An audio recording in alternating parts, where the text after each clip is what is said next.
Hello, my beautiful people of Three Count with Gino verse. Today, welcome back. First off, it's been a while since I've been with you guys. Toddy's here now. See, here's Toddy. It's Truth Daily Repents. it's been a while since I spoke to you guys. A lot's happened in the world of wrestling. I've just had a busy life. Unfortunately, I've not been able to do much lately with this. Um, we're 4 weeks away from WrestleMania. Think about that. And tonight, I'll be talking about you for SmackDown from Italy, Bologna, Italy. My my people. I'm Calabrese, but Italian. Canadian Italian, to be precise. And all I gotta say, I've European crowds are insane. They're the best. Very proud of my country, my blood country of Italy for showing up tonight and showing loud. They were non-stop from start to finish. They were sitting, they were chanting, they were hollering, they were cheering for who they wanted to. They were letting them know if the matches weren't good or bad. European crowds just do it so much better. Spain, Belgium, Italy, now we're going to England, and then Scotland. Or sorry, Scotland and England. So that's gonna get rowdy. You all know that. Couple of tidbits before I get into SmackDown tonight. I don't know if you guys saw Impact yesterday, but not one, not two, but four NXT wrestlers showed up at Impact in the tag. Sorry, five. One attacked Master Son of a Bitch, that being JC Jane. The other four are Jakar Jackson. Excuse me, guys. And Lash Legend from Metaphor and JC Jane, Gigi Dolan and Tatum Paxley all going after the TNA Women's Tag Team Championships.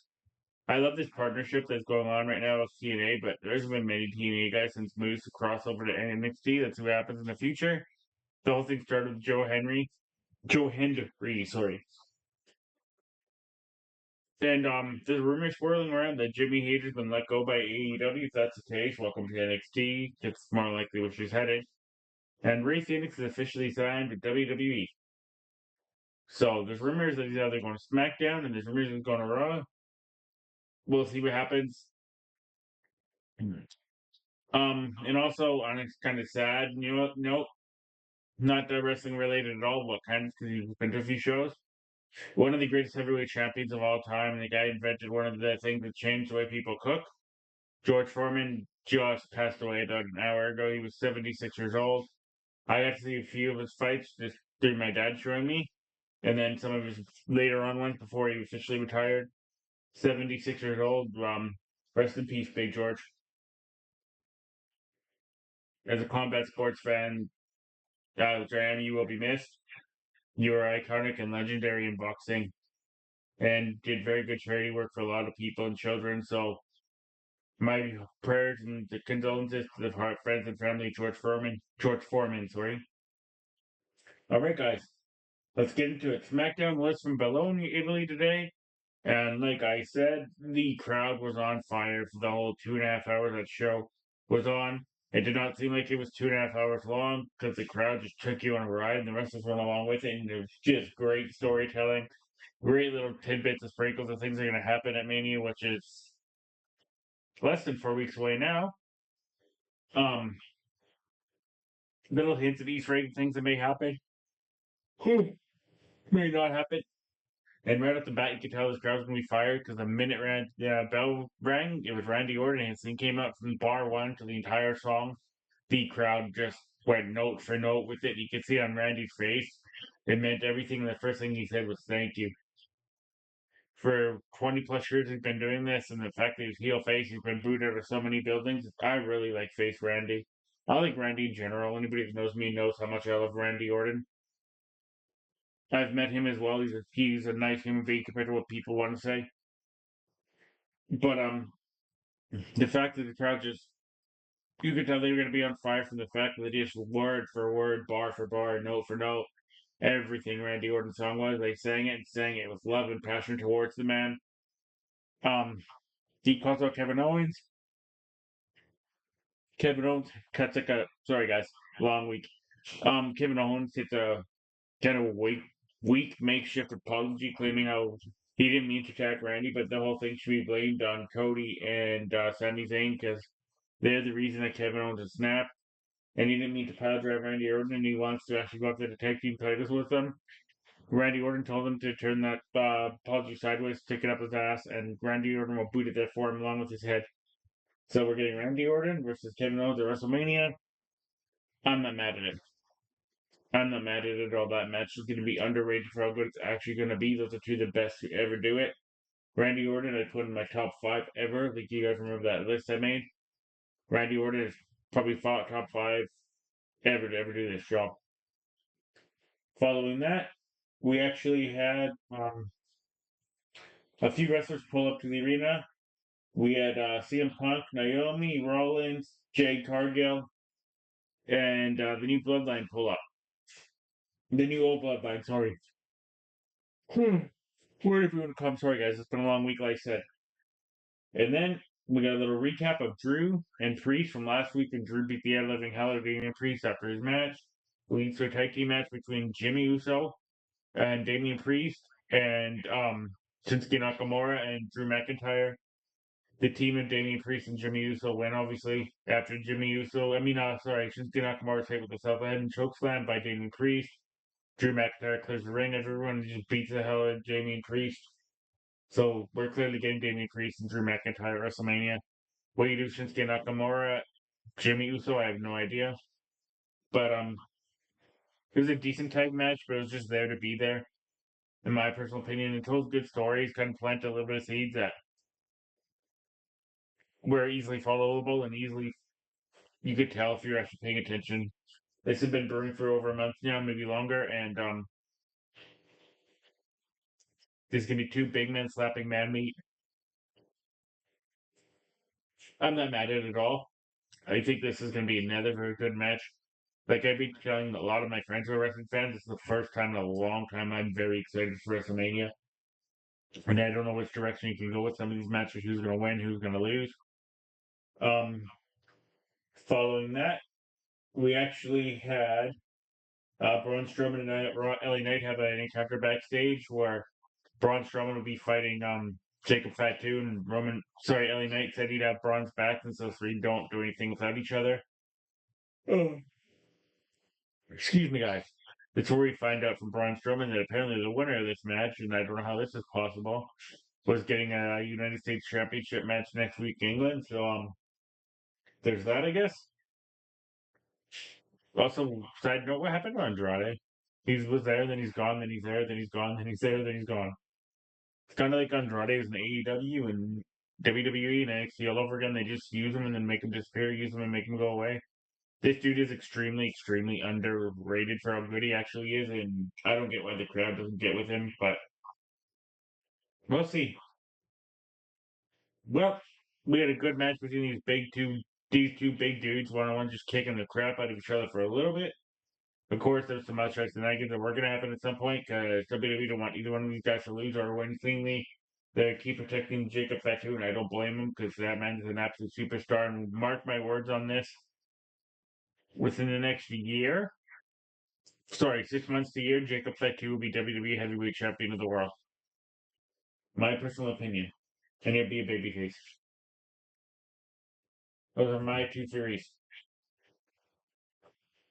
Because WWE keeps teasing these cracks, and later in the night gets even bigger teases that the bloodline's actually going to implode, and I think it's going to be Tama Tonga and Solo Sikoa that turn on Jacob. Excuse me. And that's when we're going to get Solo Sikoa and Tama Tonga versus Jacob Fatu and a partner of his choosing. Probably going to be Tongaloa. Sorry, not Tongaloa. Journey. No, sorry, not even Journey. Zolo. At WrestleMania, it's my theory. That'll be the debut of Zolo Fatu. So that'd be interesting.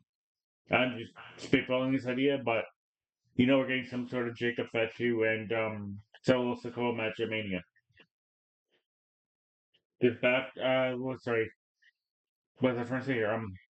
After Jacob Fatu loses, he goes backstage and snaps on both Tama and excuse me, guys, snaps on both Tama and Solo Due to the fact that the interference cost him a chance at the United States Championship, they hinting that they thought he was in trouble. He said, if I was ever in trouble, I wouldn't need you guys. You know who I am. I can take care of this myself. And I shit on that whole angle, like I just probably shit on myself. But I love the little teasers and tidbits that you could tell at first you think that Jacob and Tama were gonna turn on Solo, and it looks like Solo and Tama are gonna turn on Jacob. Because you can see that Tama's alliances are kind of going back to Solo again, because Solo's the guy that brought him in, not Jacob. Following that, we had kind of a weird surprise, not surprise match, but surprise finish to a match, and I thought it was Piper Niven and Zelina Vega, and these girls did as good as they could. You could tell it was a little bit sloppy at first, and they were uncoordinated with each other. I think it's the first time we've seen these girls wrestle each other, and since Zelina Vega beat her for Queen of the Ring. So a lot of people forget about the Queen of the Ring, and that Zelina Vega is the first ever Queen of the Ring, and I think right now the only Queen of the Ring WWE's ever had. Toddy even wants to remind me of that. But yeah, there's that. It just seemed like it was a little slow and plotted, and the crowd was just giving them nice little weird chants and whistles, and they like that like they were chanting Vanculo at points. If you don't know what that means, I will tell you what it means. Won't tell you what it means. Look it up. And other such Italian sayings and slangs. The one, two, they're singing one, two, ooze all night long. They'd even supposed to have opera points in this crowd, but this match, the point I'm saying it's weird is they kept teasing and teasing and teasing that Zelina Vega be the girl that'd be taking on Chelsea Green for the title next, and Chelsea Green and Michin have fought for 100,000 years, and it's always been the same outcome. And they were teasing Zelina Vega as this viable threat to the United States Championship, but it was 3-on-1, and she came to the numbers as Piper Niven hit her with probably one of the nastiest looking running cross bodies you'll ever see in your life. Standing, because this is probably a 200 and something pound girl, landing on probably a 75-pound, 4'7", 4'8" girl, even though they for 5'1". And the way Zelina just took this full on body and allowed Piper to just carry her to the ground. I'm not doing much justice. You have to watch the impact on this yourself. Even the crowd was like, "Oh, sure." You can hear them say it. And the way I say it's weird is they made Zelina Vega out to be the threat to Chelsea Green. She's coming after Chelsea had, and she loses 1, 2, 3 clean in the middle of the ring in her very first match in over a month. Maybe to get sympathy for Zelina, I don't know, but it just doesn't make sense to me because now I guess she's out of the title picture unless she's going to get some sort of a rematch because Alba Fire and Chelsea Green kind of both interfered a little bit.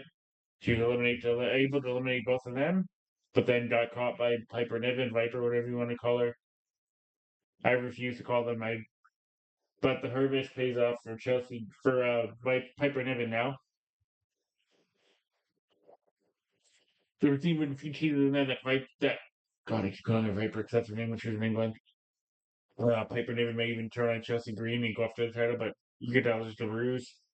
So here's my question: do they keep going with Zelina Vega, or are they going to find some other random challenger out of nowhere? But we don't need to see movement. We don't need to see Michin versus Chelsea Green for a few more months now, if not a year. We've seen it repeatedly. It's been good. It just doesn't need to happen again. Unless they have like a six-pack match at WrestleMania. Um,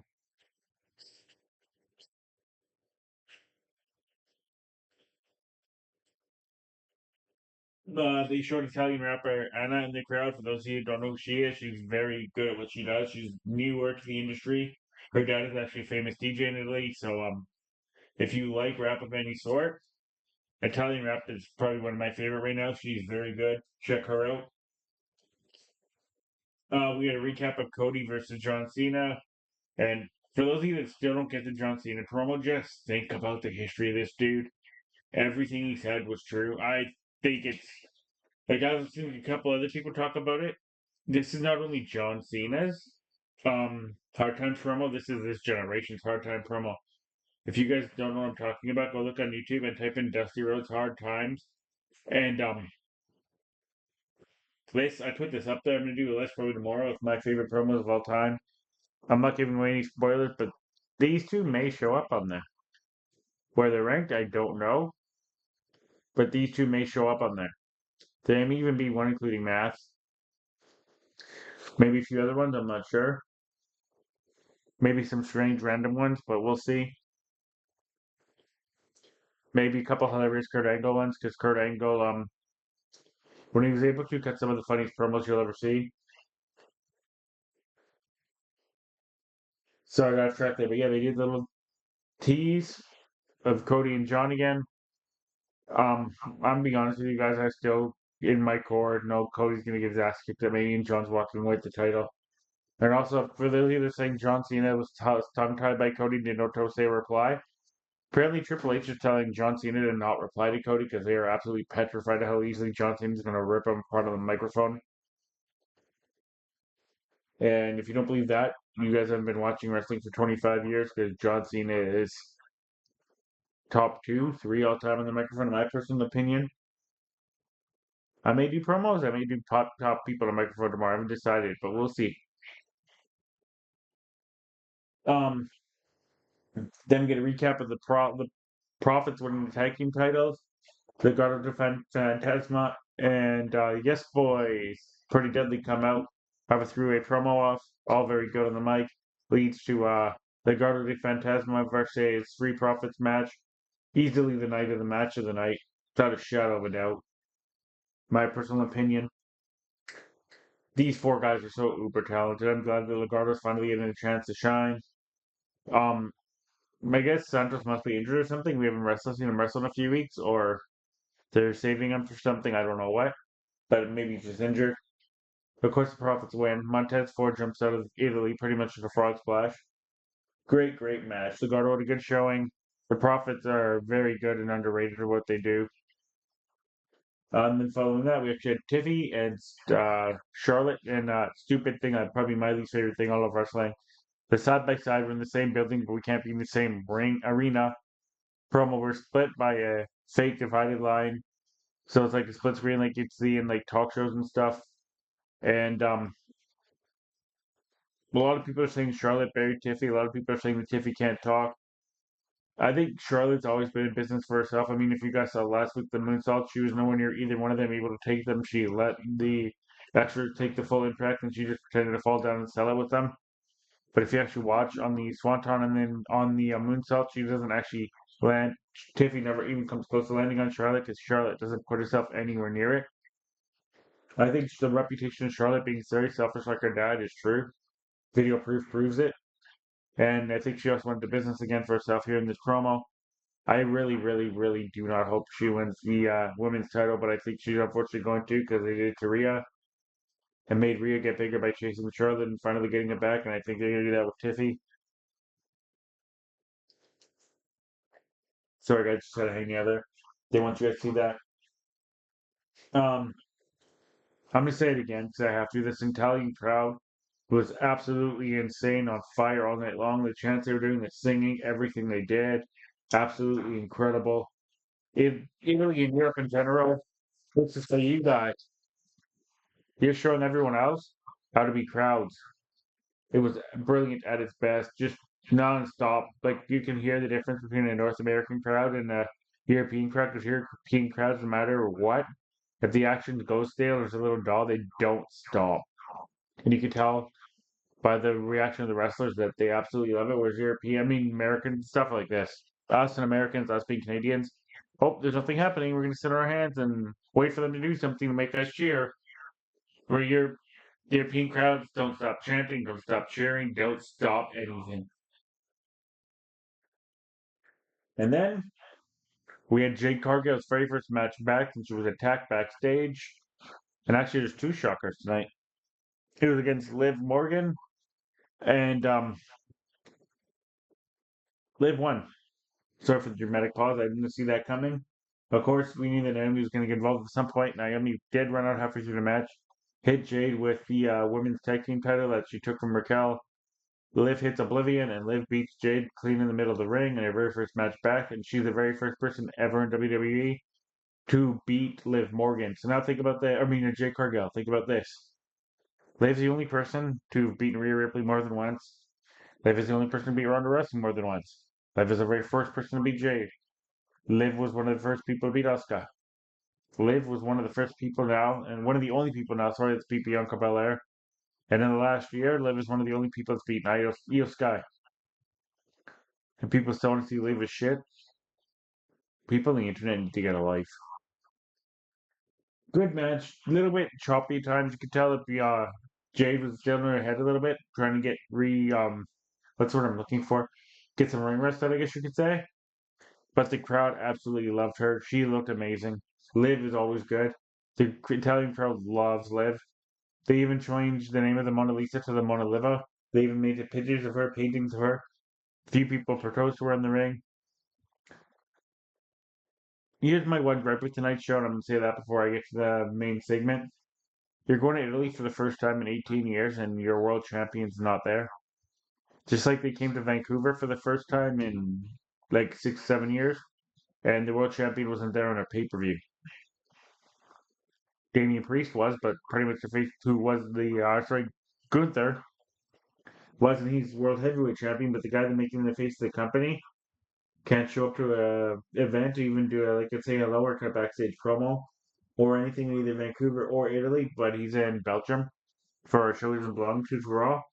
Makes no sense to me. That's my only gripe with the entire show. They should have had him there at some point, even have seen him come out and do a little tease. I think it's the biggest fail of the entire 2 days that they've had the last 2 days and the last two shows. There's no Cody on SmackDown, but it is what it is. And then we had the face off that people wanted to see for a while. CM Punk, Roman Reigns, Seth Rollins, all in the ring together. They all cut short little sweet promos. Roman Reigns gets a reaction like I've not heard in my life. If you haven't seen it, go on anything on the internet, and you'll just the Italian crowd just absolutely goes berserk for him, starts singing love songs to him.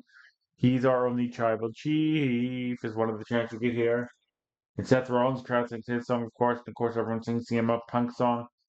CM Punk says that Paul, you still owe me a favor, but I want to thank you for handing your tribal chief over on a silver platter and hits him with the microphone while his back is turned. Leads to a really awkward three-way brawl where for about 2 minutes there's only one referee trying to break three dudes. I think the rest of the people forgot they were supposed to do because everyone just starts hurling themselves out of the arena to come and get in the middle of this. And leads to the fact that we're getting Roman Reigns versus Seth Rollins versus CM Punk at WrestleMania, like I called. And I think this is where we're going to get the Tribal Chiefs wise man turning on him and giving CM Punk the win. And then we're going to have CM Punk get chased down for a while by Roman Reigns and Seth Rollins. And CM Punk's going to have a brand new faction with him. And I think that faction is going to be called Darkness or whatever they're called. They're from NXT. Where one of the guys actually dropped the bomb. I'm not going to drop here, but I'll give you a hint. It has to do with chocolates. Chocolates, I mean, sorry, chocolates. Chocolates.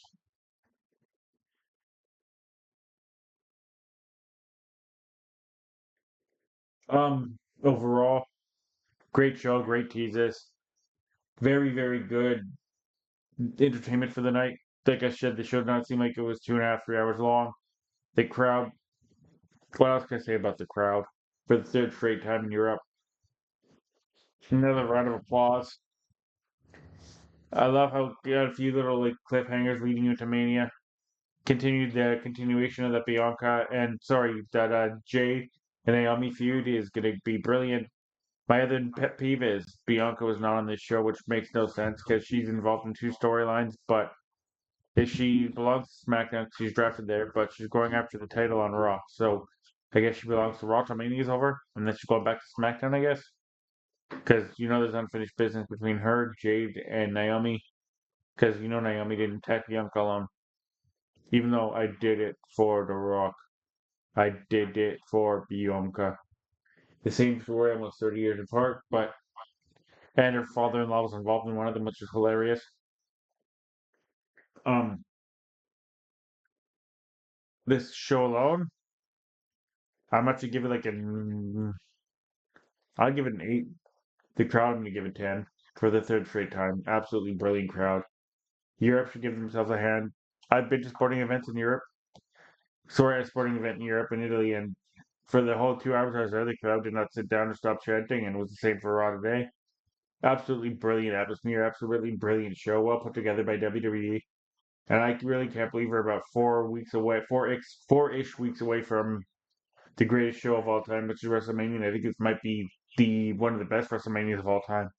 It may even make a list I make later on this year. All right, I'll talk to you guys tomorrow because I'm gonna have a couple lists coming at you tomorrow for sure. All right, bye.